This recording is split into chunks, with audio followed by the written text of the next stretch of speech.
Saturn is the key in so many ways to what is happening with all its moons.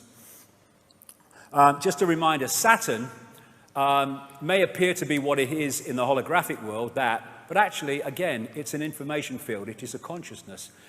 Everything is aware. Everything has a consciousness. So these planets and suns, they have consciousness. They have awareness. They are entities in their own right.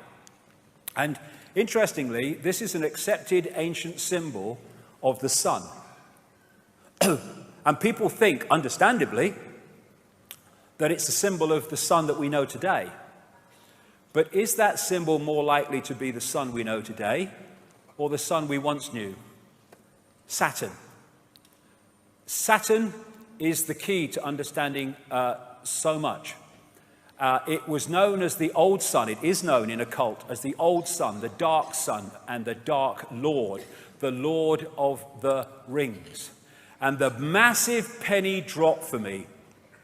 Whoa, the kaleidoscope moved when I started to realize that at least so many, if not all, the ancient sun gods were not gods of the sun we know today, but of the Saturn sun that was focused on before, because it was in a different position. Saturn has long been symbolized as an eye. There's the eye in Freemasonry. There's the eye of Sauron in the Lord of the Rings, the reptilian eye, the symbol of the negative force. And what happened in the massive and brilliant work of David Talbot in the Saturn myth is that at some point there was an enormous ejection of debris in an explosion out of Saturn. And it formed like a luminous crescent because it reflected light at certain points of the day. And this, as the Earth moved on its axis, when viewed from the Earth, this appeared to move around Saturn. And at different points, there were different symbolism for different points. But this was the one that really was the focus of Saturn symbolism, because this was when that luminous crescent was at its most luminous during the day. And so you find this symbol over and over in the ancient world. And this is a common recurring theme of Saturn. And this, the crescent symbolically, and the disk of the Saturn sun, the dwarf star. And so from this came the horned god, the horned goddess.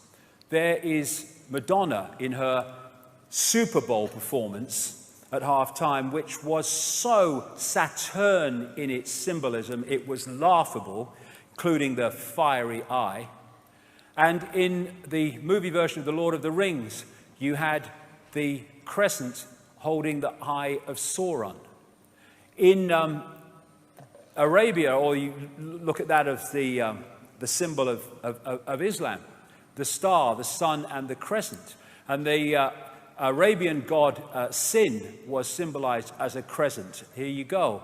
And I would suggest, from David Talbot's point of view, and I think he's right, that this represents the crescent of Saturn. This is the guy who started a satanic Saturn organization or secret society out of Germany called the Brotherhood of Saturn. And there's that symbol of the sun, look, with a dot. That's Saturn, not the sun that we have today, and the horned god. Molech, who is symbolized at Bohemian Grove as the owl, is also symbolized as the bull, and there's the horns with Saturn in the middle.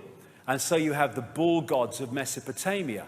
And the winged goddesses in that state, this was often symbolized as the goddess with her holding the god, her arms around the god, or her wings around the god. And there is another version of that with the god Saturn and the crescent. And there it is on the Great Seal of the United States, exactly the same symbolism.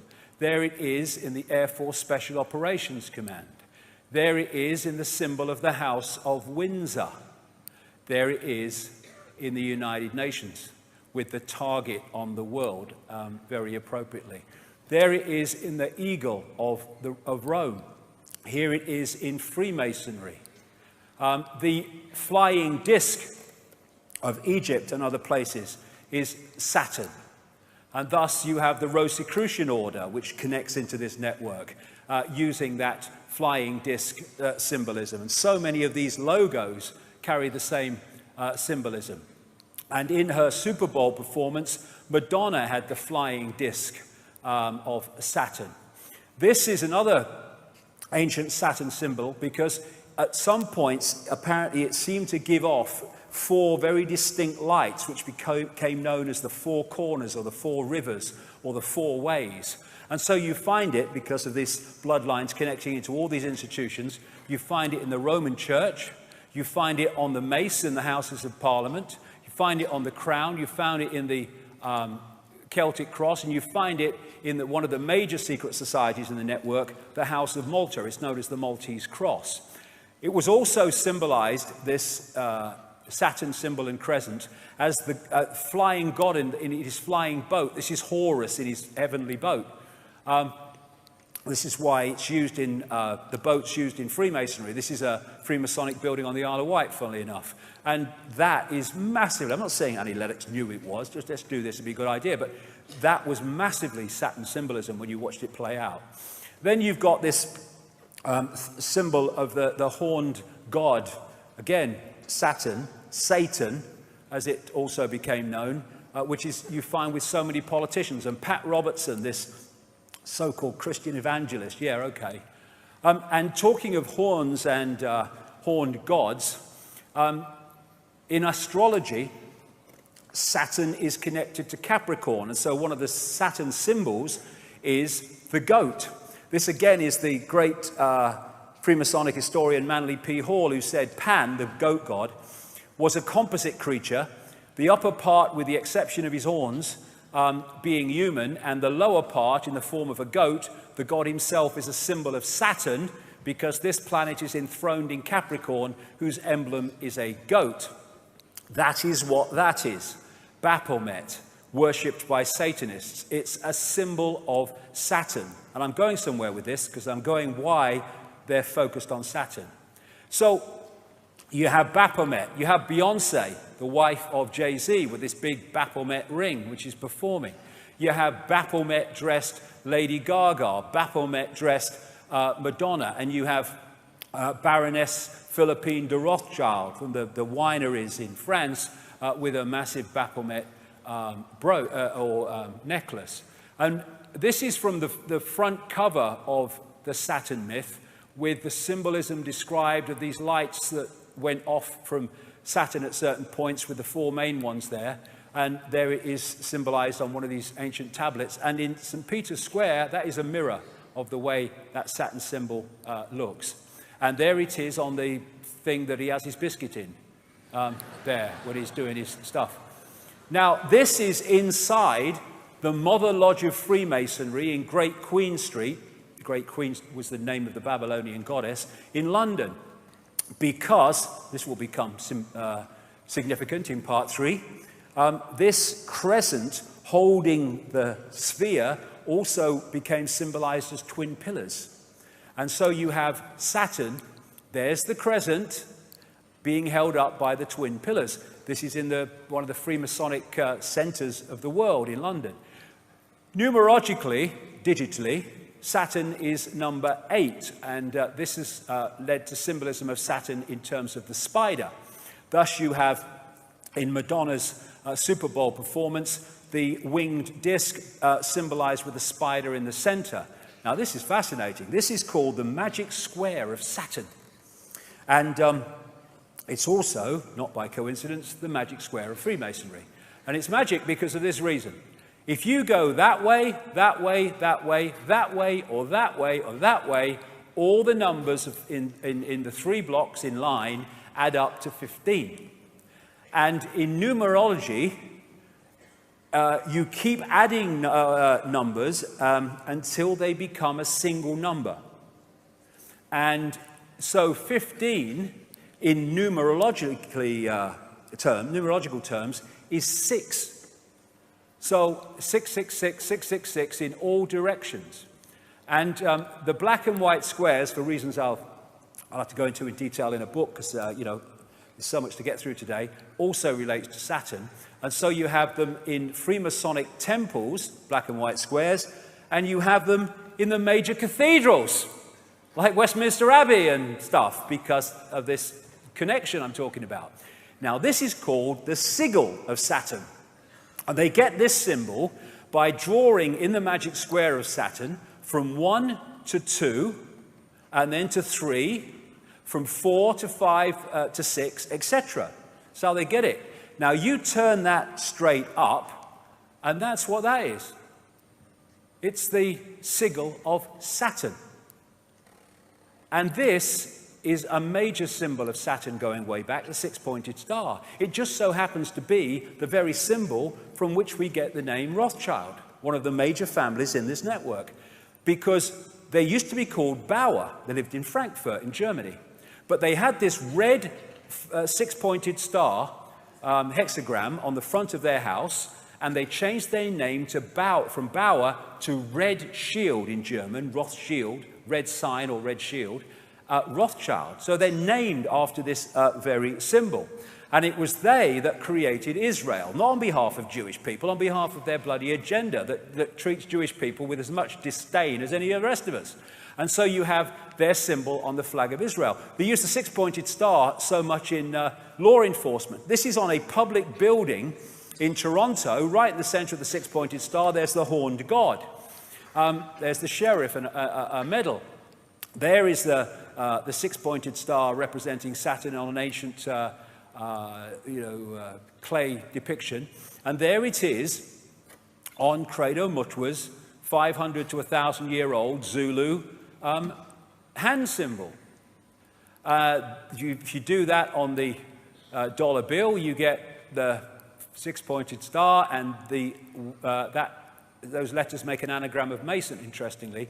Inside the Great Mother Lodge of Freemasonry in Great Queen Street, London, there is the Twin Towers, symbolic of the crescent, and there is Saturn again, the six-pointed star. Now, of course, the Roman Church and Christianity, that is anti-Freemasonry and anti-secret societies because they're naughty, but it's on his bloody fish hat, look, right? They're everywhere because the same force is in control. Here you go, I have a bit more Madonna, there you go. And on the Great Seal of the United States, those 13 stars make up a six-pointed star, not by accident. And therefore, again, we keep coming back to this, all these different areas of society are in the end focused on one thing. Satanism is Saturnism. This is Fritz Springmeier, a long-time researcher into this and symbolism, etc., and Satanism.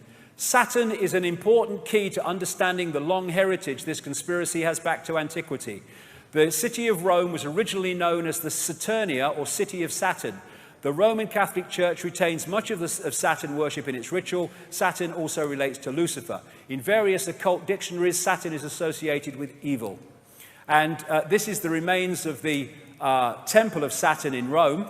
And just next to this is this place called Capitoline Hill now, but before that called Mons Saturnus, the Hill of Saturn.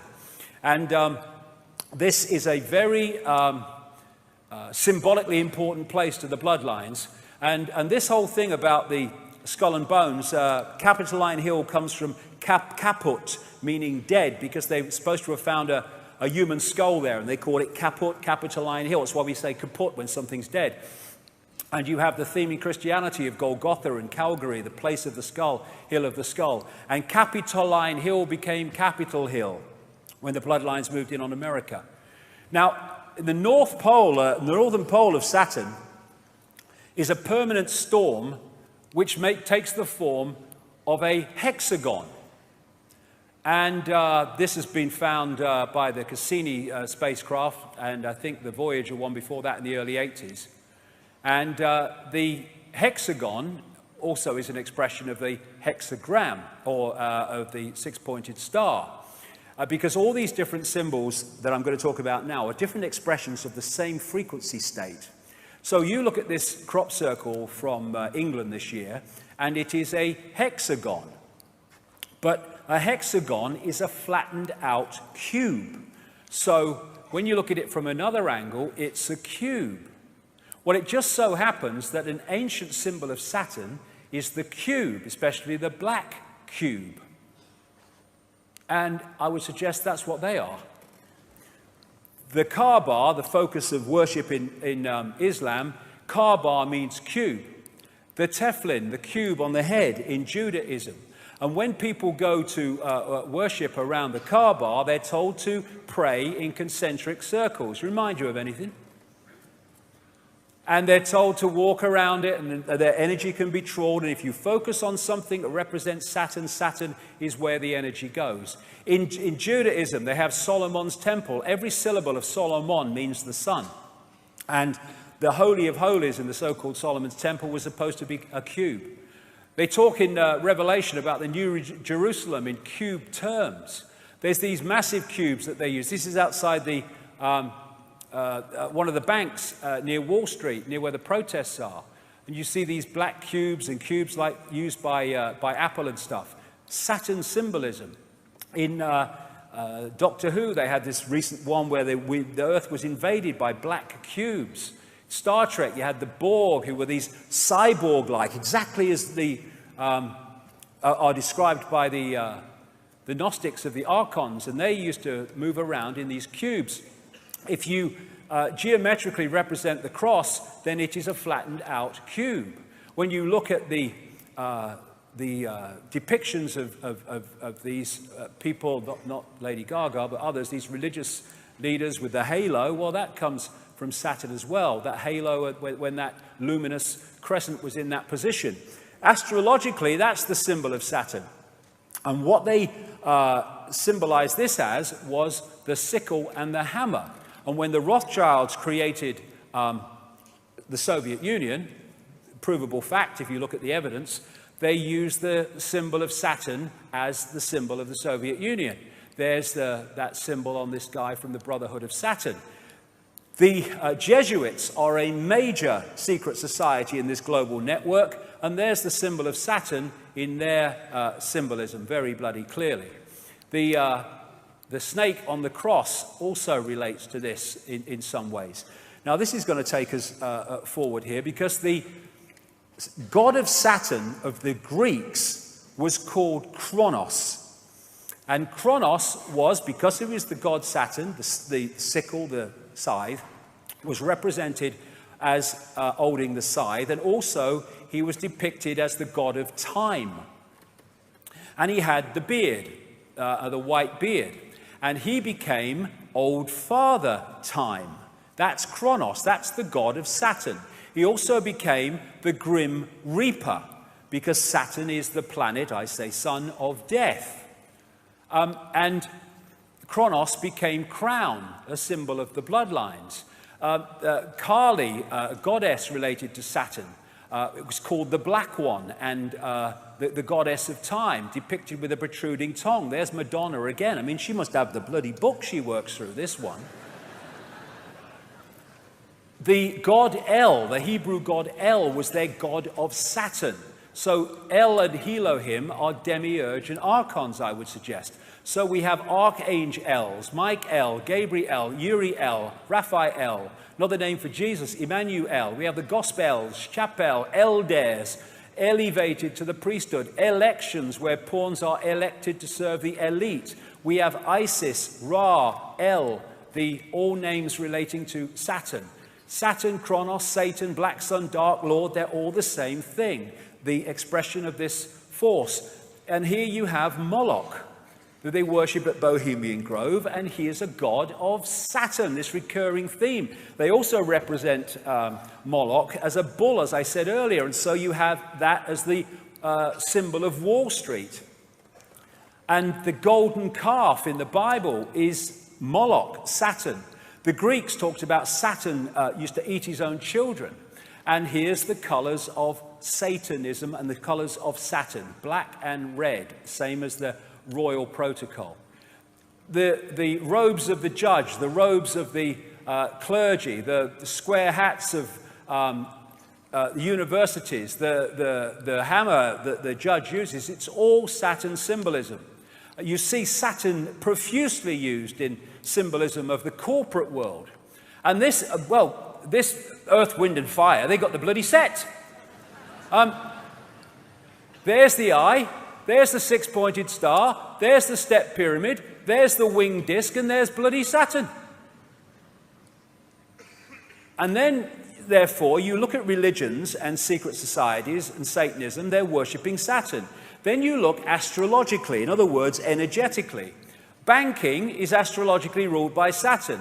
Politics and institutions of state at all levels, astrologically ruled by Saturn. Corporations, astrologically ruled by Saturn. Law and court system, astrologically ruled by Saturn. Science, astrologically ruled by Saturn. Saturn worship, Satan worship. And it's interesting that you have the god of Saturn, Kronos, with the beard, and all these bloody religions, they have bloody beards. And then you have God depicted as a man with a white beard on a cloud or on a throne. And there's God, Charlton Heston type God. That's Yahweh depicted with a beard and stuff. And then we have Santa with the white beard. Santa, anagram of Satan from Saturnalia.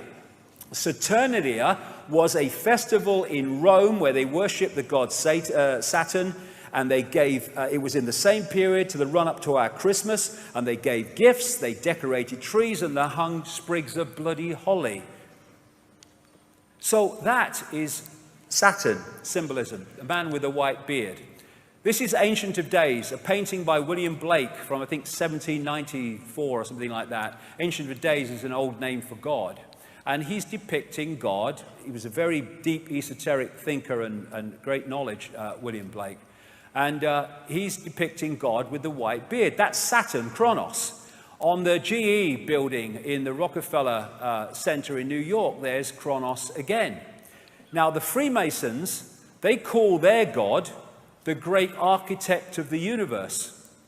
The demiurge was known by the Gnostics as the great architect of the universe. Which brings us to the white-bearded architect of the Matrix, the Matrix movie series. So where is this leading us? Well, again, this needs to go, if we're going to go anywhere with this, because I'm going into fantastic areas here, but this is where the information has taken me very, very clearly. And the hardest thing to see is what is in front of your eyes, as this man rightly said. The Gnostics talked about the fact that the archons make something appear to happen that does not actually happen. They can induce a virtual reality experience. The Islamic people and pre-Islamic people talk about the jinn manipulating humans by creating illusions. I was in New York in 2010, and someone took me to the subway station for Ground Zero. And when I saw it, it was like, whoa, it hit me big time. There was, first of all, this eyes all along the platforms, but there is this massive depiction of the world on the floor, and then there's an eye, and going out from this eye are these broadcast transmissions. And that hit me so powerfully. Neil Haig was with me, and we kind of looked at each other and said, that's Saturn, isn't it? And remember, physicists have said only this last few days, they may have evidence the universe is a computer simulation. Well, I say that it's a virtual reality, which has been hacked into, and that hack is the reality that we're experiencing, the fake reality. And that hack, I say, comes from Saturn. Because I'm saying that these rings are actually a massive broadcast transmission system which is broadcasting a fake reality within the frequency range that we are decoding, and therefore we are picking up that fake reality. When the Cassini spacecraft arrived at Saturn in 2004, found many things that was unexplainable, you know, things like the hexagon North Pole storm and stuff like that. But they also found extraordinarily powerful sound coming from Saturn. This is part of what they recorded.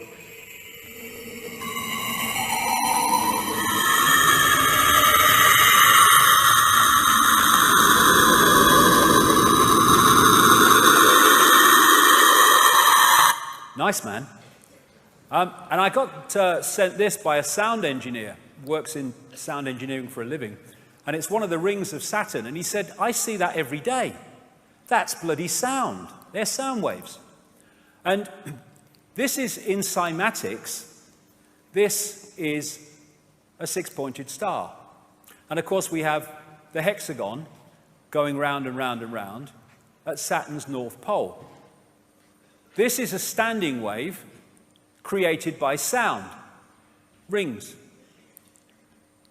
This is at the south pole of Saturn, and it's a permanent ice storm. This is a standing wave created by sound.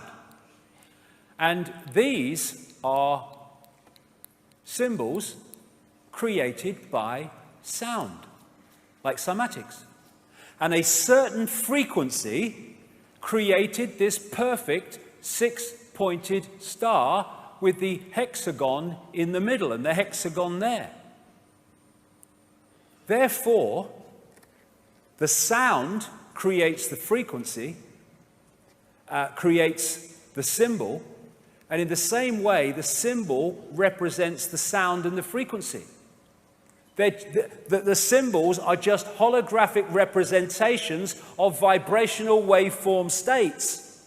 I would suggest in these symbols cases, representatives of the sound frequency coming off Saturn. Same with all these symbols and numerological manipulations. The sound and the symbol are different expressions of the same thing. Thus, if we, in the holographic realm, are constantly bombarded with these symbols, it is on an energetic level feeding us the frequency field of what they represent. And Saturn, when described pre-cataclysmic, didn't have rings. So where'd they come from? Well, maybe it had rings, but it weren't rings we could see.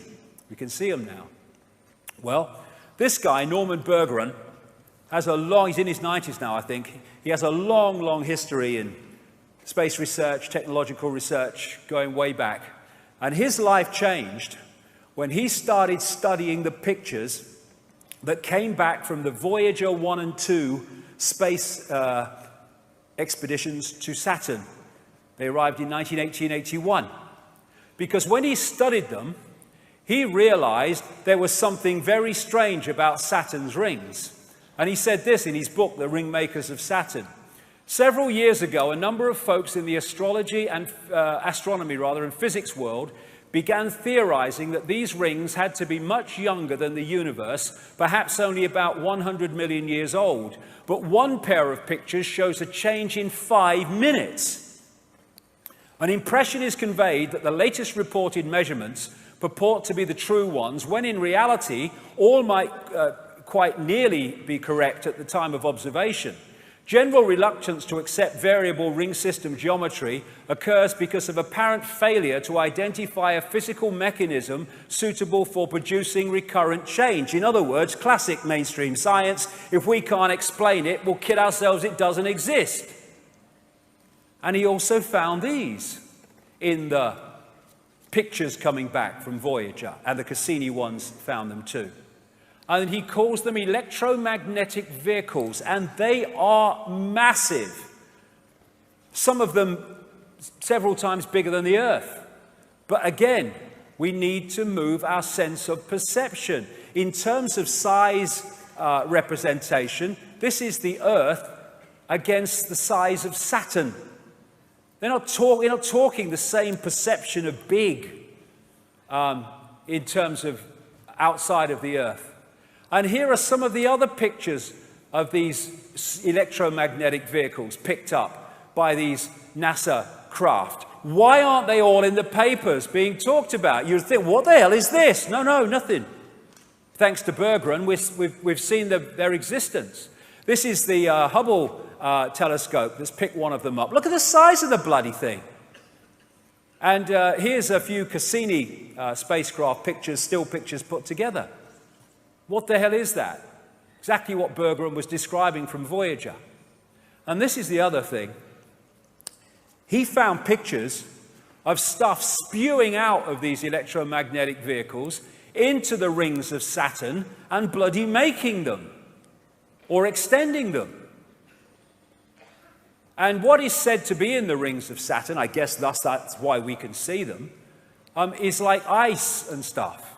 I think, and I would suggest that eventually they will realize that there is a crystal substance being put into those rings that has a dramatic impact on their ability to transmit information. In 2009, NASA released this picture, which is a ring around Saturn, which is from 3.7 million miles out to 7.4 million, and that ring could encompass 1 billion Earths. I suggest that there are rings that we can see, but there are sound rings that we can't see that are coming out across, and we're picking them up. They make something appear to happen that does not actually happen. They can induce a virtual reality experience. The Saturn matrix, as I call it, is a frequency band, which we are decoding as a fake reality. And I suggest, my view, we will find that the edge of that frequency band is what we call the speed of light. And beyond it, you go out of the matrix. And when all the genetic tinkering that the ancients talked about went on, the human form was being manipulated to be tuned in to receive and transmit within the frequency band of this Saturn broadcast, and pulling people from a heart state beyond the matrix into an emotional point of interaction massively in the matrix was a major way of tuning us into this fake reality. We talk about people who don't think for themselves as being in the box. Maybe we ought to say that they're in the cube. And they want to shut the heart down, and they have to so many people, because it takes us beyond the bounds of time and space, beyond the matrix, because I suggest that what we call time as we decode it is in this matrix transmission. I'll whip through this quickly because I've talked about this in my books at great length, and I've talked about this at Under London Talks. But I say the moon is a construct or a part construct. This is a book called Who Built the Moon by Christopher Knight and Alan Butler. It's absolutely brilliant in the way that it puts the case for the moon not being real in terms of a natural body. But interestingly, what they find in that book is the mathematics and geometry between the sun, the moon, and the earth are fantastic in terms of their synchronicity, and it does not apply in any way to the rest of the solar system. And the Gnostic writings found in Nag Hammadi in 1945, 1,600 years old or more, say that this is a separate system operating within the Archon system of the inorganic universe. They say in the book, the authors, the maths involved in the Earth, Moon, Sun system is nothing less than staggering. And that the moon has been put there with the accuracy of the proverbial Swiss watchmaker. So when viewed from the Earth, it's the size of the sun at an eclipse. The BBC did a program, Do We Really Need the Moon?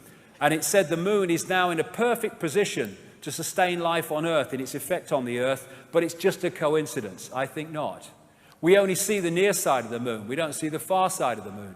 And the authors say in that book, the moon is bigger than it should be, apparently older than it should be, much lighter in mass than it should be. It occupies an unlikely orbit and is so extraordinary that all existing explanations for its presence are fraught with difficulties, and none of them could be considered remotely watertight.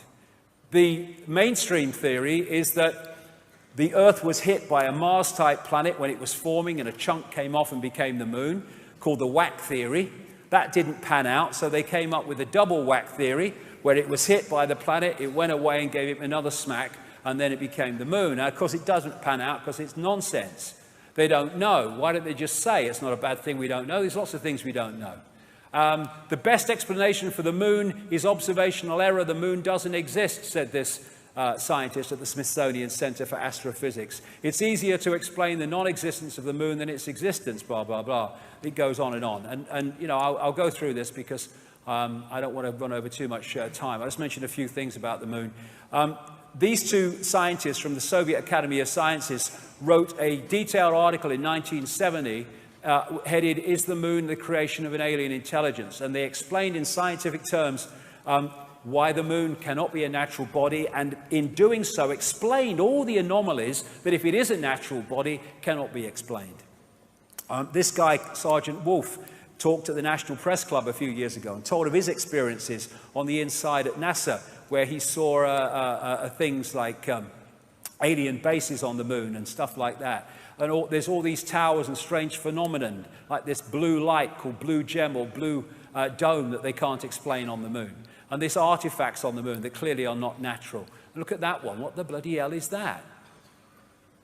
They can't explain them. They don't talk about them. These are pictures of what are claimed to be statues on the moon. There's so much we don't know. In symbolic terms, maybe in a bit more than that, the moon is a bit like the Death Star of this big-time insider, George Lucas, in the sense that it's actually some kind of technological construct. And it's my view, as I've said before in previous books, that what the moon is doing, in its present use anyway, is taking this Saturn broadcast and acting as an amplifier to fire it at the Earth, so we get it in massively increased power and therefore effect. It's acting a bit like a dish transmitting information which we're picking up and decoding into a fake reality. Now, 9 months after I'd written that in a book called The Human Race Get Off Your Knees, someone sent me an email from Brazil, I think it was, a lady, and said, "Have you read this book, Earth, by Barbara Marciniak? Because I've just read your book and I think you'd find it interesting." And she sent me some page numbers. Barbara Marciniak is what they call a channel. And lots of channels are not channels. They just think they are. But, you know, if you get a genuine one, then you can get out there and bring information out from other dimensions into this one. You can get some profound information that way. And she's done a lot of great stuff, Barbara Marciniak. I've met her a few times. Anyway, I hadn't read Earth. I'd read the first book that she wrote, but not Earth. Anyway, I sent for it. I went through the page numbers, and I'm like, whoa, this is 9 months after I've said this stuff in Human Race Get Off Your Knees. And this was a channeled book, and this is what was in the book. 1996, I think this came out. The moon is a very powerful electromagnetic computer. The energy from the moon has been beaming electromagnetic frequencies onto the Earth for eons now to maintain the two-stranded DNA. The moon is a satellite that was constructed.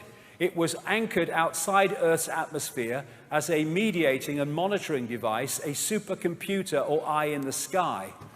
Earth must be owned by those who dwell there. However, it is not. You have outside gods, creator energies, who prevent you as a species from having free reign with your kundalini. That's the energy of awakening, in effect. The influence of the moon as a main satellite computer affects all of the Earth. The moon's programs have for eons been of great limitation towards human beings. There are repetitive cycles that the moon creates to which you respond. The tales about the full moon and insanity, madness and heightened bleeding are all quite true. You know that television influences you a great deal. The moon is the same way. And astrologically, just as a very quick aside, when that great rearrangement happened, of course, astrologically, everything changed as well in terms of the influence of the astrological energies upon the human perception, because suddenly all these bodies are in different positions to where they were before. So the Saturn-Moon matrix, as I call it, I say anyway, is generating a frequency band, a fake reality, which we are decoding to be what seems to be a real reality, and the genetic manipulation has tuned us into it and created this cycle of round and round the garden.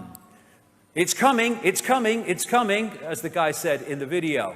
And Neil Haig has this concept of moonopoly, or Saturn moonopoly. And it goes like this. You get up in the morning and you have your breakfast and then you go to work. And then you have your lunch, sandwich normally, and then I go to work and then I go home and then I have my tea and then I watch a bit of telly and then I go to bed. Then I get up and I go to work, and then I have my lunch, sandwich and all. And I mean, look at us. We are infinite consciousness, infinite awareness. All there is, has been, and ever can be.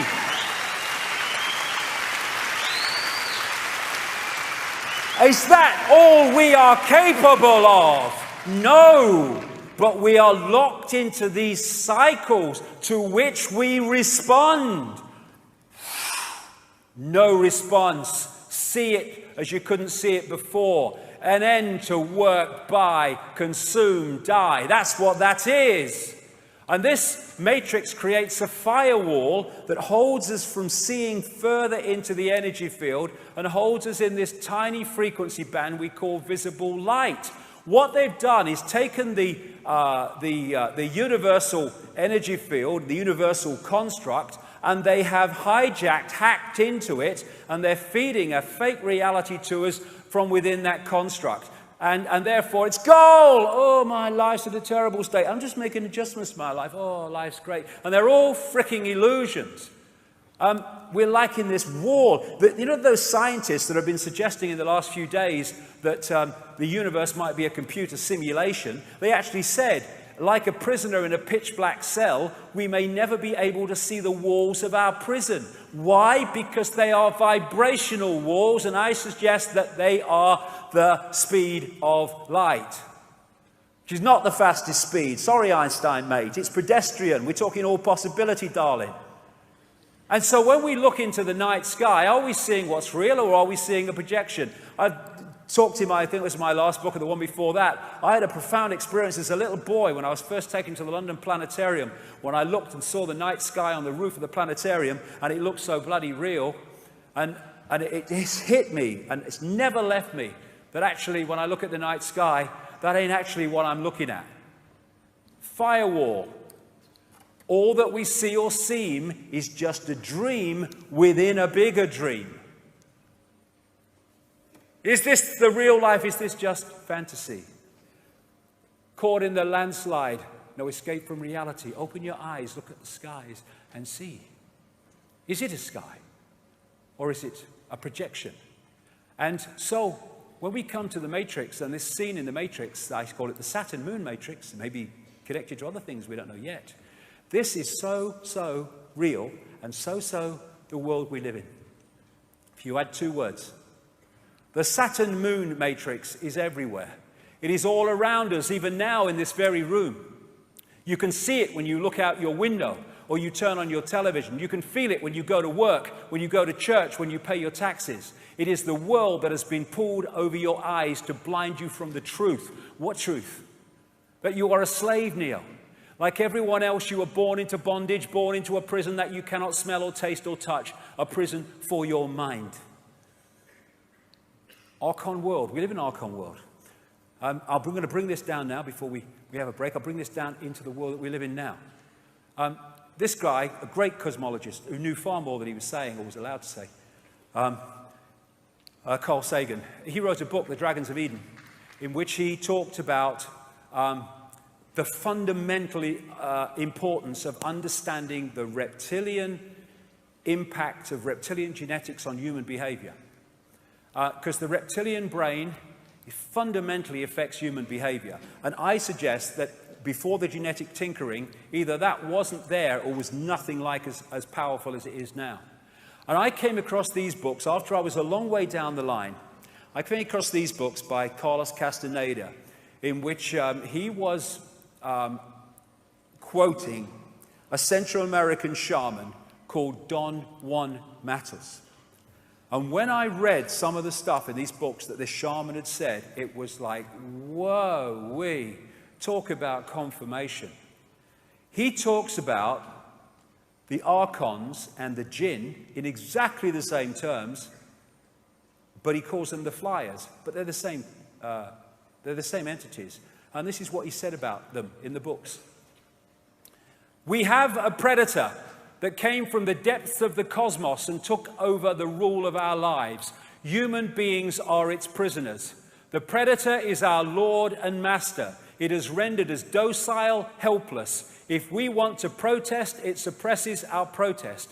If we want to act independently, it demands we don't do so. Indeed, we are held prisoner. They took over us because we are food to them, energy. And they squeeze us mercilessly because we are their sustenance. Just as we rear chickens in coops, the predators rear us in human coops, human eros. Therefore, their food is always available to them. The Matrix is a computer-generated dream world built to keep us under control in order to change a human being into this. Think, Matters said for a moment, and tell me how you would explain the contradictions between the intelligence of man the engineer and the stupidity of his systems of belief, or the stupidity of his contradictory behavior. Sorcerers believe that the predators have given us our systems of beliefs, yes, our ideas of good and evil, our social mores. They are the ones who have set up our dreams of success or failure. They have given us covetousness, greed, and cowardice. It is the predator who makes us complacent, routinary, and egomaniacal, feeding the wolf. In order to keep us obedient and meek and weak, the predators have engaged themselves in a stupendous maneuver. Stupendous, of course, from the point of view of a fighting strategist, a horrendous maneuver from the point of those who suffer it. They gave us their mind. The predator's mind is baroque, contradictory, morose, filled with the fear of being discovered any minute now. They gave us their mind, and that, I suggest, is how they've done it. And they also, more than gave us our mind, they gave us their frequency via junk or non-coding DNA. We are at last, hallelujah, brother and sister, having mainstream scientists seeing the blatant, beyond belief, obvious that 98% of DNA, which they have called junk because they didn't know what it did and said it had no function, actually does, stands back in amazement, have a function. And in that 98% of DNA, non-coding DNA, are programs, behavior programs, perception programs, emotional programs that if we are not beyond mind-body conscious, we lock into and they become us. People in that state, I suggest, it is very possible, and I say highly likely, they can go through an entire human lifetime and not have an original thought or emotional response that isn't coming from the program. This is Boston University and Harvard Medical School research. They examined 37 DNA sequences containing at least 50,000 base pairs and one with 2.2 million base pairs. Lead researcher Eugene Stanley. Non-coding DNA sequences do contain a structured language fundamentally unlike the coding in genes. We therefore need to consider the possibility that the junk DNA may carry some kind of message. Yes, it does, many. And one of them is the human control system when we're pulled into body-mind. Russian DNA research. It appears that the languages we were looking for are in fact hidden in the 98% junk DNA contained in our own genetic apparatus. The basic principle of these languages is similar to the language of holographic images based on the principles of laser radiations of the genetic structures which operate together as a quasi-intelligent system. And this recent announcement by this institute at the Harvard Medical School, all data that humanity creates in a year can be stored on 4 grams of DNA. That's how much information we have in the human structure.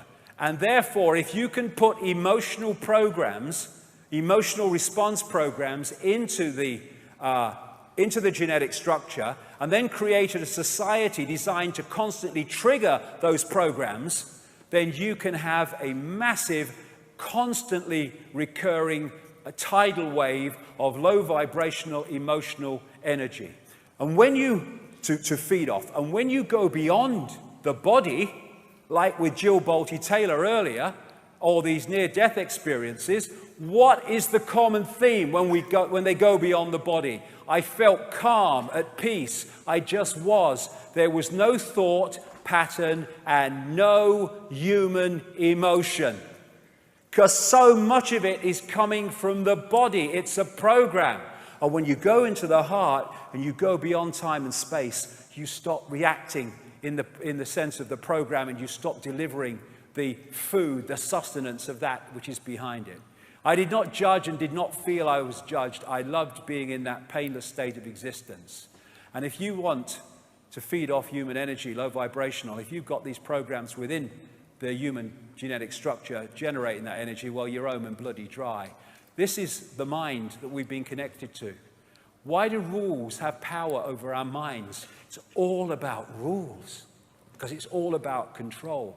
And this part of the brain, the reptilian brain, where we get cold-blooded behavior, territoriality, desire to control, right is might, and all that stuff, might is right, that is massively part of the reaction system, because the reptilian brain is about survival. It's about constantly scanning the environment for threats to survival, not just physical survival, but survival financially, survival of the job, survival of the relationship.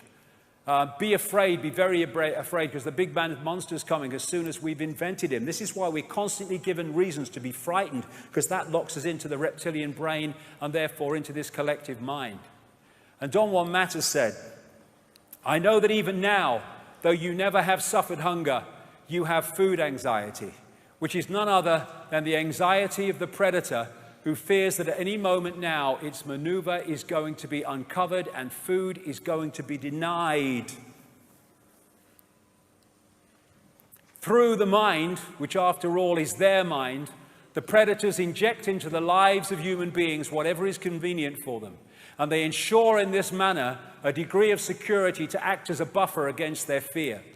Sorcerers of ancient Mexico reasoned that man must have been a complete being at one point, with stupendous insights, feats of awareness that are mythological legends nowadays. Absolutely. And then everything seems to disappear, and we have now a sedated man. What I'm saying is that what we have against us is not a simple predator. It is very smart and organized. It follows a methodical system to render us useless. Man, the magical being that he is destined to be, yes, and she, is no longer magical. He's an average piece of meat. There are no more dreams for man than the dreams of an animal who is being raised to be a piece of meat, trite, conventional, imbecilic. Control of perception. And if you look at the Avatar movie, it is so symbolic, because you had the Heart Society, and it was taken over. This connected society of greater awareness was taken over by this left brain, merciless, heartless invasion by, symbolically, Earth troops with their technology and all that stuff. And you even had the symbolism of these invaders infiltrating the Blue People Society by operating inside an outer shell of blue people so that they didn't know that they were being infiltrated. Now, are we as a human race, there are 7 billion of us now and more, the number of people in full knowledge who are behind this are tiny, tiny. And they can only do it by dividing and ruling us. Are we going to stand up, come together and face this, or look the other bloody way and go on walking into a level of enslavement that would make George Orwell bloody wince? As Martin Luther King said, a man can't ride your back unless it's bent. Freedom is the sure possession of those alone who have the courage to defend it.